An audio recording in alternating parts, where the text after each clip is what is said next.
Ce que nous sommes sur le point de vous montrer est presque incroyable. En explorant en profondeur la campagne italienne, Luc et moi sommes tombés sur un palais oublié qui semblait n'avoir pas été touché depuis des décennies. Mais quelque chose le rendait différent. Ce que nous avons découvert à l'intérieur nous a laissé sans voix. Ce n'était pas simplement un palais abandonné, c'était autrefois la demeure d'Alessandro Volta, le légendaire physicien italien, inventeur et l'homme dont le nom vit dans chaque circuit électrique aujourd'hui, oui, le Volt. Volta est le père de la batterie électrique. Sans lui, il n'y aurait pas de téléphone mobile, pas de voitures électriques, pas de monde moderne tel que nous le connaissons.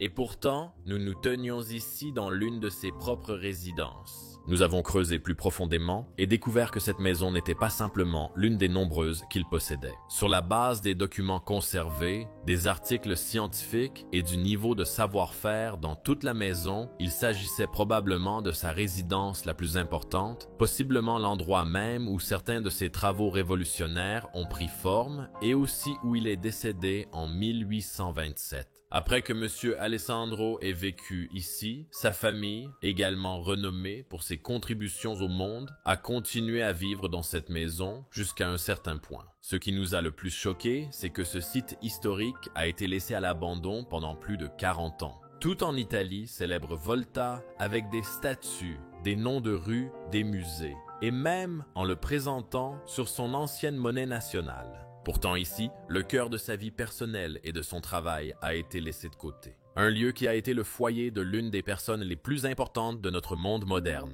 C'est notre exploration la plus extraordinaire à ce jour. Bienvenue à la maison d'Alessandro Volta. Malheureusement, Alessandro Volta est déjà parti depuis 200 ans, et nous ne saurons jamais vraiment à quoi il ressemblait, ou à quoi il ressemblait. Mais tout comme Volta y a adopté la technologie il y a 200 ans, nous pouvons faire de même aujourd'hui avec l'intelligence artificielle. Bonjour à tous, bienvenue à nouveau chez les Bros of Decay. Je suis Leslie, et aujourd'hui j'ai une vidéo que je n'aurais jamais pensé faire dans ma vie. Nous sommes dans la cour de la maison, qui appartenait à Alessandro Volta, l'inventeur de la batterie. Oui, vous avez bien entendu. Et nous allons faire une exploration assez épique.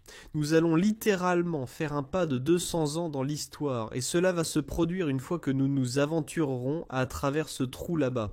Ça va être difficile. Oui, quelqu'un a fait un trou pour entrer dans cette maison. Et oui, c'est assez fou, mais c'est le seul moyen d'entrer dans cet endroit. Mais d'abord, laissez-nous vous faire visiter un peu la cour, et vous montrer tout ce qui reste ici. Comme vous pouvez le constater, la famille possédait une assez grande maison, qui a probablement été rénovée à plusieurs reprises. Oui, cela semble être le cas. Mais il a maintenant été abandonné pendant un certain temps. Nous ne savons pas exactement combien de temps cet endroit a été abandonné, mais nous soupçonnons environ 40 ans. Abandonné approximativement autour de 1980. Plus ou moins 40 ans. Donc la première partie que nous allons vous faire traverser est assez vide, mais vous pouvez avoir une idée de la maison et de la taille de la famille qui vivait dans le ménage de Volta d'Accord. Ils entrent dans un endroit qui tombe complètement en ruine, qui est littéralement jonché partout. Wow. Des meubles partout. Cette partie de la maison semble très mauvaise, ouais. Elle ne semble pas avoir été aérée depuis très très longtemps. Il a fallu complètement étayer cette pièce. Tout devait être soutenu pour qu'elle ne s'effondre pas. C'est absolument fou et je pense que c'était une sorte d'espace de restauration que nous avons ici. Il y a encore des photos et tout. Cette statue est littéralement à l'intérieur de la maison. Ouais. Il reste ici un meuble plein de verre. Même le montant est littéralement tombé. C'est comme s'il lévitait littéralement. Mais oui, cette pièce n'est plus très intéressante. Les gens qui possédaient cet endroit, ou qui le possédaient, ont déplacé tous les meubles dans les pièces historiques de cet endroit, et l'ont laissé à l'abandon peut-être parce qu'il tombait en ruine, ou quelque chose comme ça. Ouais. Peut-être parce que c'est moins historique que le reste. Parce que vous pouvez voir derrière ces portes ici. Elles ressemblent à des portes d'automne, même si c'est complètement scellé, et c'est là que se trouve la maison. ou la partie historique que nous allons vous montrer en passant par ce trou. Dans un moment, ici je pense que nous avons la cuisine. Cet endroit, ouais, très désordonné. Pour l'instant, c'était la cuisine de la maison Volta. Ouais. Très désordonné en effet. Très désordonné. Belle cuisine pour l'époque. Les Italiens apprécièrent leur cuisine. Partie intégrante de la maison. Je pense que c'est la boîte à épices. Il reste encore beaucoup d'épices dedans. Même la vaisselle n'a pas été faite par le dernier membre de la famille. Elles sont toujours dans l'égouttoir là-bas. Quelque chose à l'intérieur? Vous voulez voir ce qu'Alessandra avait l'habitude de manger à l'époque. Mais alors j'adore cette pièce de l'endroit. C'était une sorte de serre, je pense, à l'époque. Mais j'adore les fenêtres. La lumière naturelle qui s'y infiltre. Cela devait être incroyable d'accueillir des invités dans cette maison. C'était absolument incroyable. On peut voir qu'il y a encore des palmiers et tout à l'extérieur. Cet homme, il avait une maison. Et sa famille avait une maison comme aucune autre. Et oui, il y a aussi des peintures ici sur le mur. Du blason familial 1493-1614, vous voyez ici. Encore plus à gauche ici. Ingenieux Charistas Mayor 1810. Vous pouvez voir sa batterie et tout le reste là-dessus.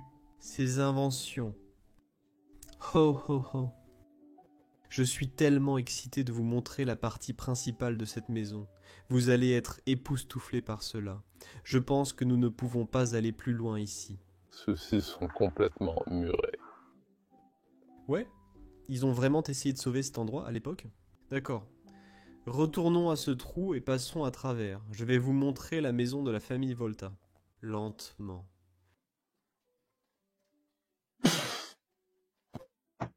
Oh, ce n'était pas une entrée facile. Étire un peu mon dos.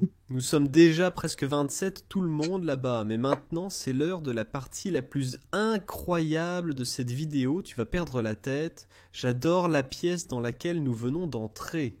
Et je ne sais pas exactement à quoi servait cette pièce, mais elle semble être l'une des pièces les plus importantes de cet endroit. On dirait une chambre, un espace de travail, et tout ce qui se trouve entre les deux. Vraiment. Moi j'adore cette pièce et les meubles qu'elle contient. Je pense que nous devrions commencer par là. Oui, commençons par là. Pourriez-vous vous rapprocher parce que je voulais dire quelque chose à propos... De cette merveilleuse impulsion. Frère, le buste est même plus grand que toi si tu te tiens à côté. C'est plus grand que nature. Peut-être 2 fois plus grand que... C'est comme un géant. Est-ce Alessandro? Il y ressemble. Nous allons voir beaucoup plus de bustes de lui.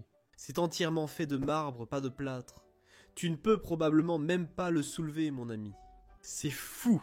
Tu n'as aucune idée de combien incroyables sont les choses qui restent dans cet endroit. Ouais. Comme tu peux le voir. Nous commençons déjà à voir beaucoup de littérature et de livres qui sont laissés dans cet endroit. Et cela va être tout au long de cette exploration. Nous avons déjà une photo ici aussi. Une jeune femme.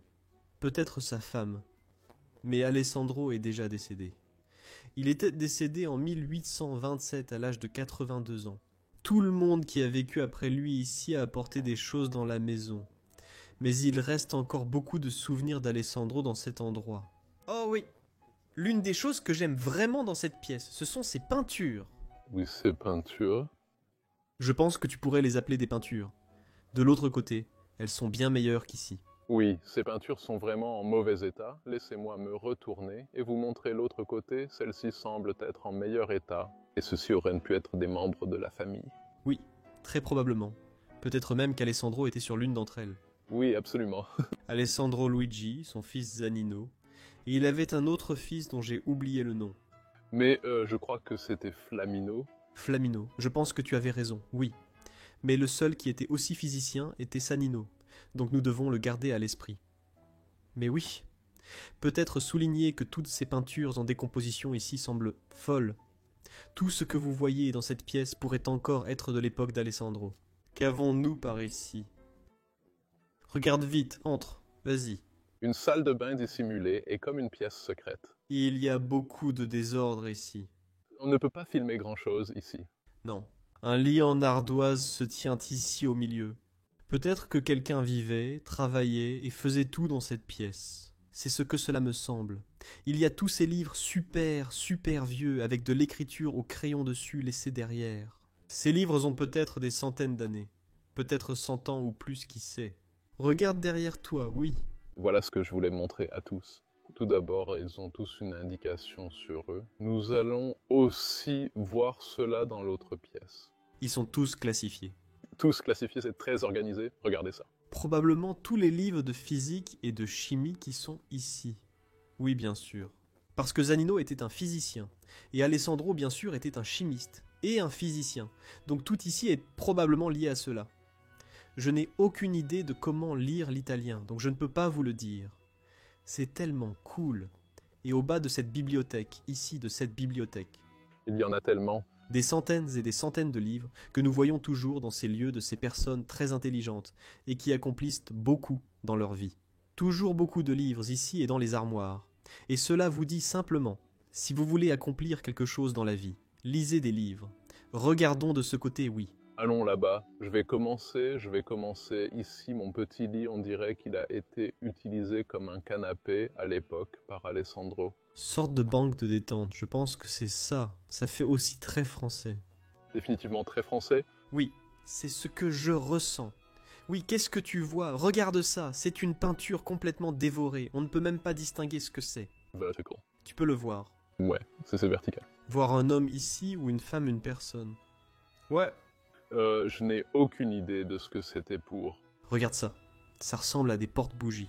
des porte-bougies et Ici aussi. je n'ai aucune idée. On dirait quelque chose qui sort d'un très très grand bâtiment. Peut-être une église ou quelque chose qui était suspendu quelque part. Et même ce meuble, très style italien. Le meuble à clé ne peut plus être ouvert malheureusement. Mais merveilleux. Et maintenant, je vais pointer vers le haut parce que je dois montrer ce plafond incroyable. Très italien.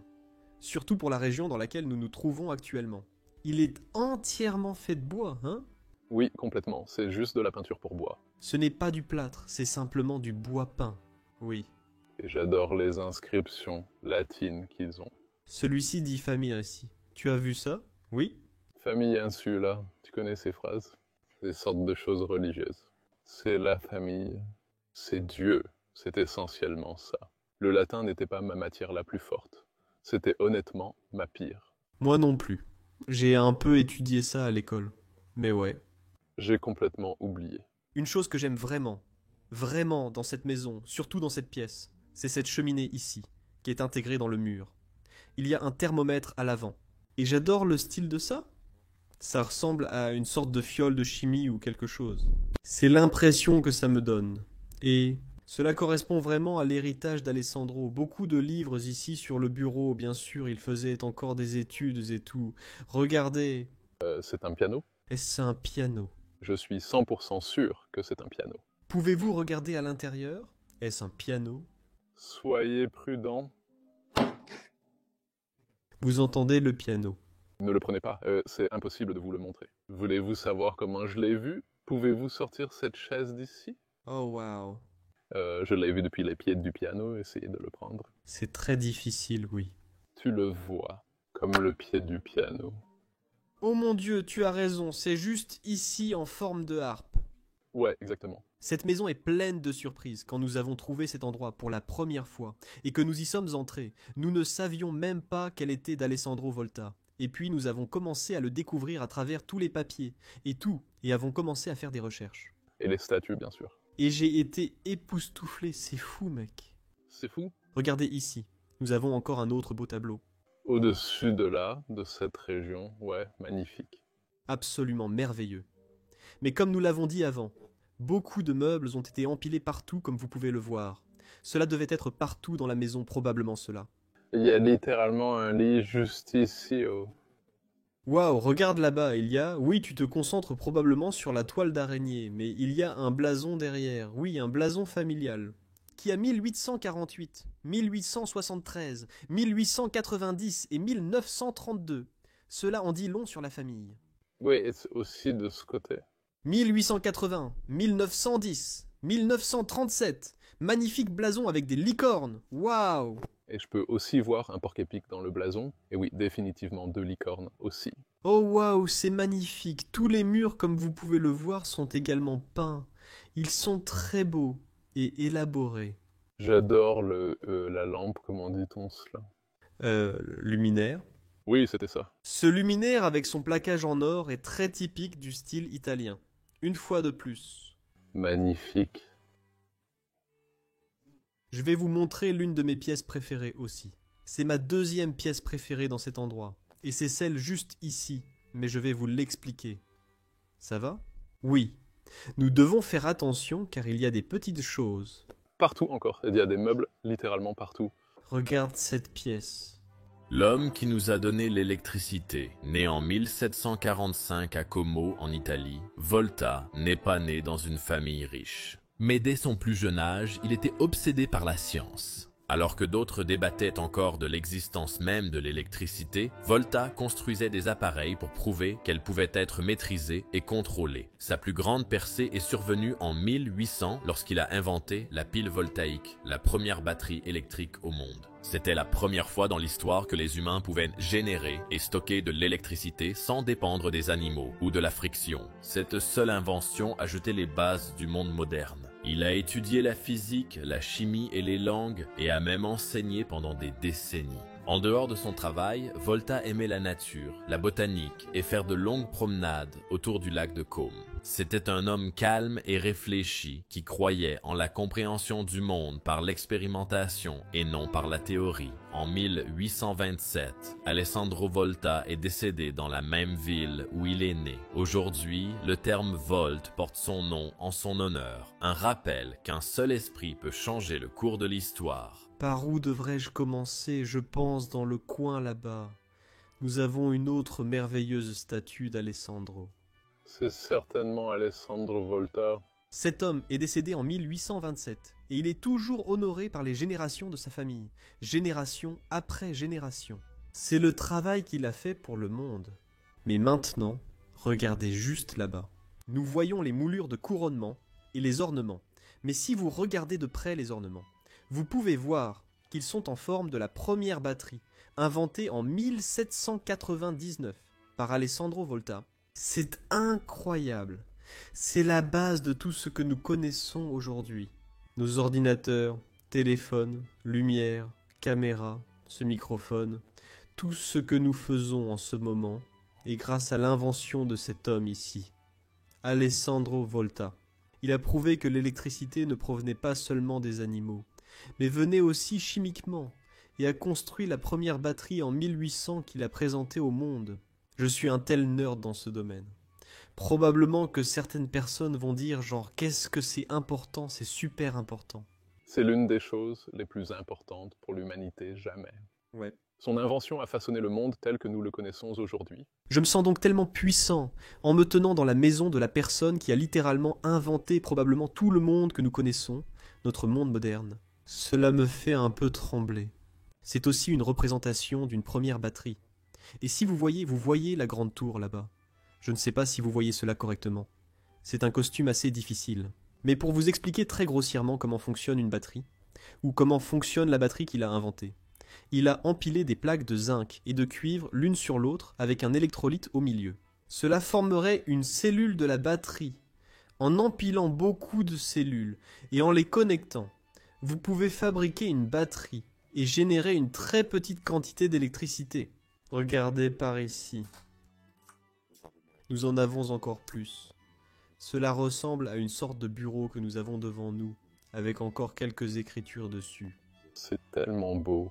J'adore cette vieille photo vintage ici. Nous avons un télescope. Probablement qu'il s'intéressait aussi à l'astronomie et à beaucoup d'autres choses. Parce que cet homme était si intelligent qu'il devait probablement s'occuper de toutes ces choses pour se divertir. Oui. Luigi Volta. C'est de son fils, qui est décédé en 1876. Si je ne me trompe pas, ouais. Corrigez-moi à l'écran, oui. Oui, je crois que vous avez raison. 1876. C'est il y a 150 ans. Et ses affaires sont toujours ici. C'est fou. Je ne sais pas quand cet endroit a été abandonné, mais c'est incroyable. On dirait qu'il est abandonné depuis au moins 40 ans. Je ne sais pas si c'est plus ou moins. Je pense que sa famille l'a peut-être plus utilisé comme une maison de souvenirs.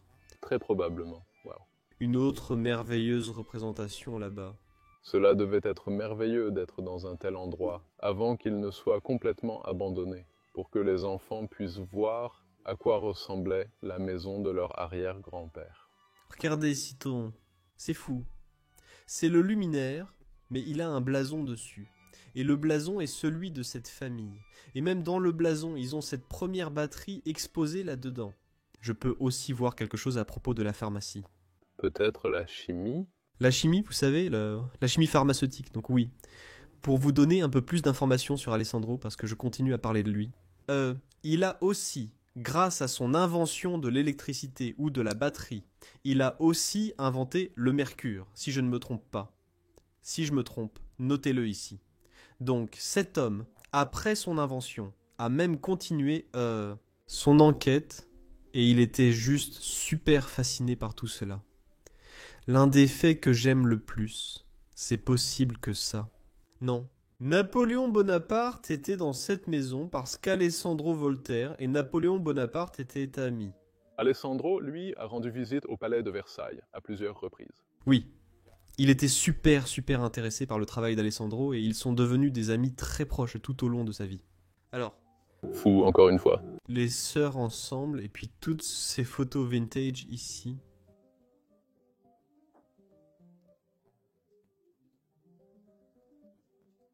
N'est-ce pas simplement tous les membres de la famille? C'est encore le même homme que sur l'autre photo à côté de l'endroit où nous sommes entrés. Oh, Waouh, nous entrons dans la vraie histoire aujourd'hui. ce sont des photos des années 1800, Ouais. 100%. Cela pourrait aussi bien être toute la famille.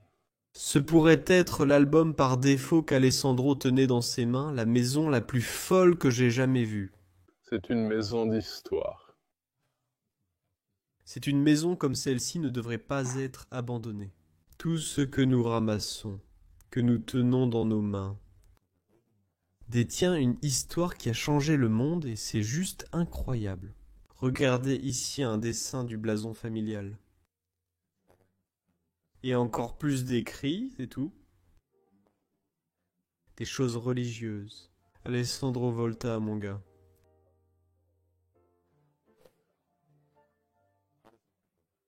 Fais attention, il y a tellement de choses ici. Non, mais je veux dire, c'est merveilleux. C'est, je pense, en plâtre. Ouais, ce n'est pas si semblable, mais c'est aussi soigné. Poteau que nous avons ici. Et j'aime aussi le fait qu'il soit posé dessus.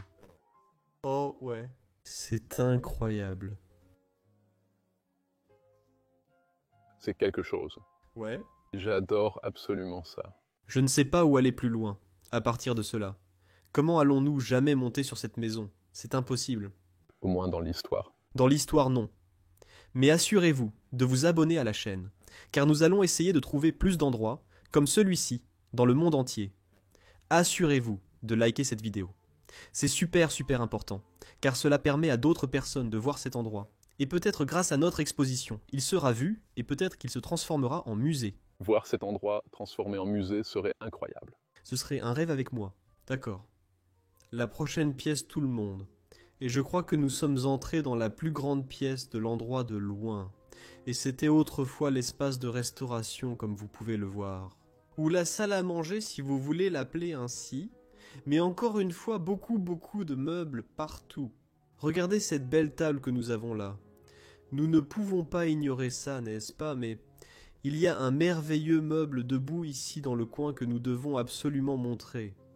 Il y a même des assiettes et tout encore dessus. Regardez ce genre de meuble intégré où c'est fait dans la pièce. C'est définitivement une partie de la pièce. Le premier montre aussi ici l'art sur le plafond et les murs et tout encore une fois des écritures latines partout.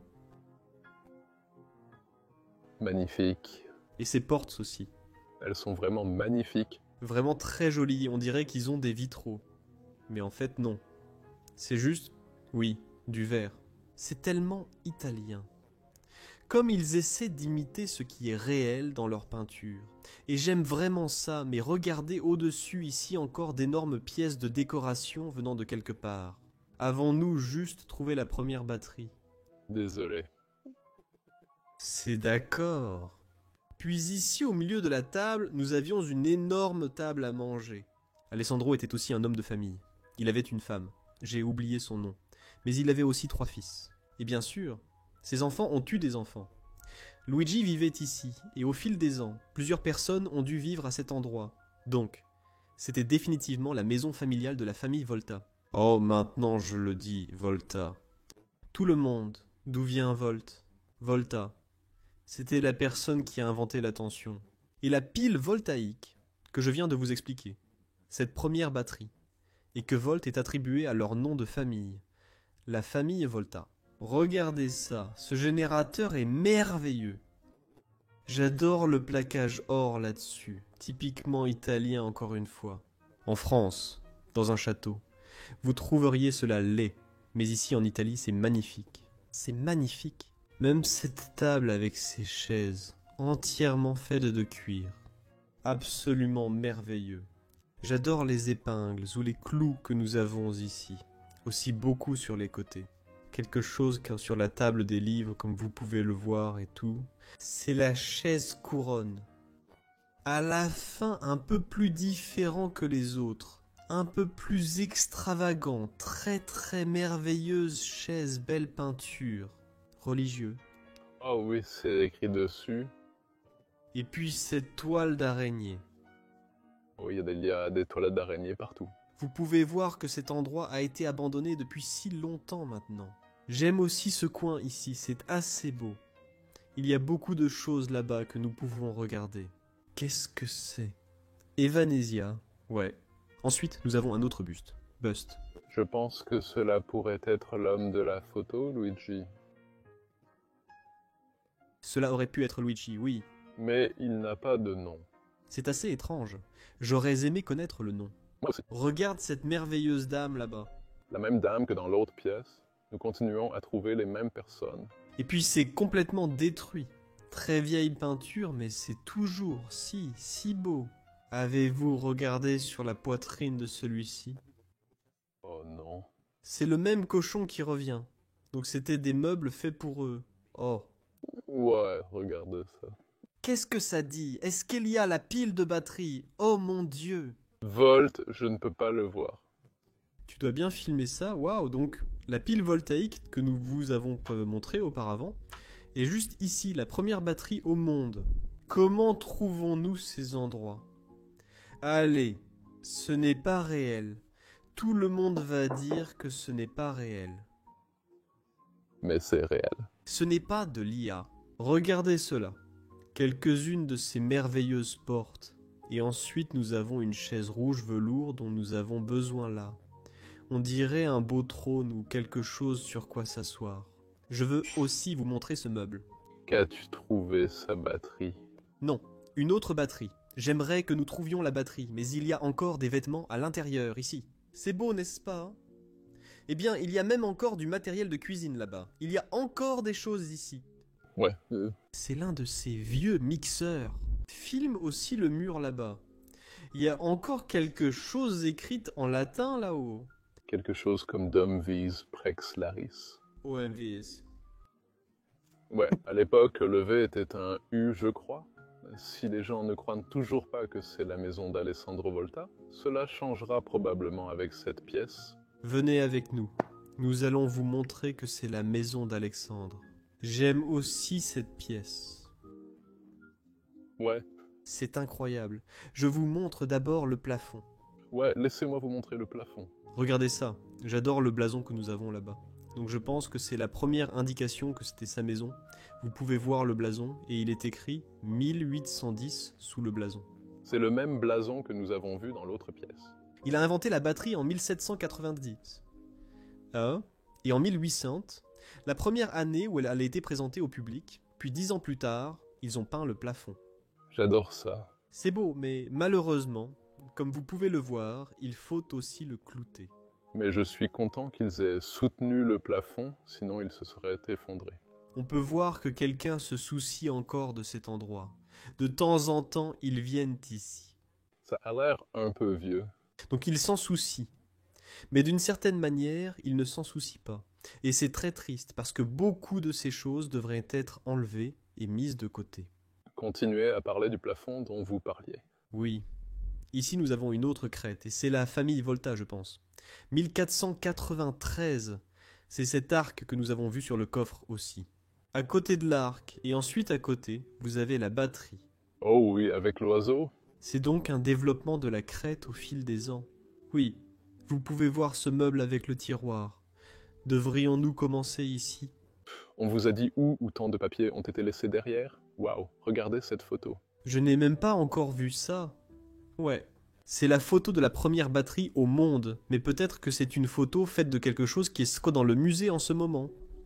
Des plaques de cuivre et de zinc, puis des électrolytes au milieu.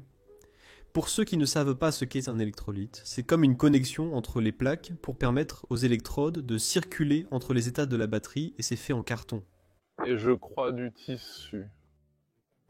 Tissu? Oui, exactement. Puis il est trempé dans le matériau, donc c'est une petite explication scientifique pour tout le monde. Voyons, il reste aussi beaucoup de photos de l'Italie. Je ne sais pas ce que c'est, mais peut-être une sorte de réunion. Cet endroit est une inauguration pour quelque chose d'Alessandro. Exactement, regardez ça. Magnifique, comme plus de documents. Écriture manuscrite. J'adore cette écriture, c'est incroyable, c'est incroyable. Ouais, un meuble plein de livres encore, des photos et tout ce que vous pouvez imaginer. Cela ressemble à l'arrière d'un vieil appareil photo. Encore plus de livres et de livres et de livres et de livres sur les murs, ici comme vous pouvez le voir. Des centaines et des centaines de livres laissés dans cet endroit. Qu'avons-nous ici? Il dit 1906. Au 2e d'avril, waouh. Je n'ai aucune idée. Encore plus de livres, c'est tout. Ce livre doit être entièrement lié avec une corde, sinon il va tomber en morceaux. Où est ce livre que nous avons vu? Je l'ai trouvé. Il a un autocollant Luigi Volta. Il a mis son nom dessus. C'était le livre de Luigi Volta, le fils d'Alessandro Volta. Nous le tenons simplement dans nos mains. Encore plus de choses religieuses et tout. Je suis littéralement debout sur des livres en ce moment. Je suis debout sur des livres. Ouais, waouh. Partout où vous pouvez regarder, je voulais montrer ça. Une des photos de famille. Il y a déjà les générations suivantes de la famille, bien sûr. Mais comme vous pouvez le voir, waouh. Toute la malle pleine de livres là-bas. Voyez-vous la statue? Ouais. Elle n'a plus de tête. Est-ce une autre représentation d'Alessandro? Je ne pense pas. Il ne semble pas y avoir de nom dessus. Le beau gosse est partout. Fais attention au bois sur lequel tu te tiens. Là, si tu peux le voir. 1901, nous avons une autre crête avec le voltaïque. Ouais, la batterie. La batterie, monsieur, je trébuche un peu, ouais. 1901, et je sais d'ici. Plus de choses merveilleuses, une sorte de souvenir par ici. 1927, quelqu'un est décédé. Attention, tu vas bien? Oui, je vais bien, c'est juste un peu difficile de naviguer à travers. Regardez de belles photos de dames assises dans la neige. Mais c'est justement de ça que je voulais parler. 1827 est le jour où il est décédé. Alessandro Volta. Oui, cela a été réalisé un siècle après son décès. Oui, il se peut que cette célébration ait marqué le centenaire de sa vie. Peut-être que vous ne célébreriez pas qu'un homme aussi incroyable, très très poussiéreux. Oui, au fil des ans, cela devient très très poussiéreux, excusez-moi, waouh. Meuble. Encore une fois de la poussière partout, et puis nous avons ce cadre de photo. Ouais, un énorme cadre ici, j'aurais adoré voir quelle peinture y était. Puis celui-là aussi est assez cool, je pense que c'est un miroir en métal. Je pense que c'était toujours un miroir Je pense que je serais capable de le faire. avant que tu ne partes. Je ne vais nulle part. Regarde juste en haut pour voir le reste du plafond. C'est assez beau comme toujours en Italie, ouais. Encore la même chaîne, nous sommes aussi ici. Vraiment beau, ouais. Mais je pourrais littéralement passer des jours et des jours dans cette maison. Il y a tellement de choses. Vous pouvez regarder autour du coin et vous trouverez de nouvelles choses intéressantes. Par exemple, je viens d'ouvrir ceci sans même le regarder.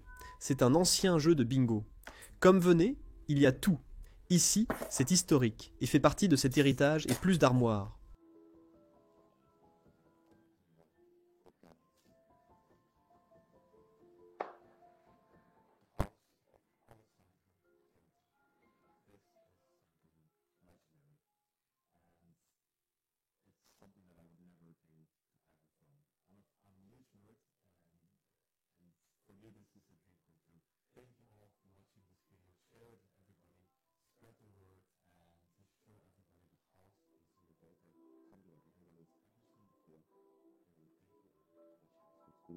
Thank you.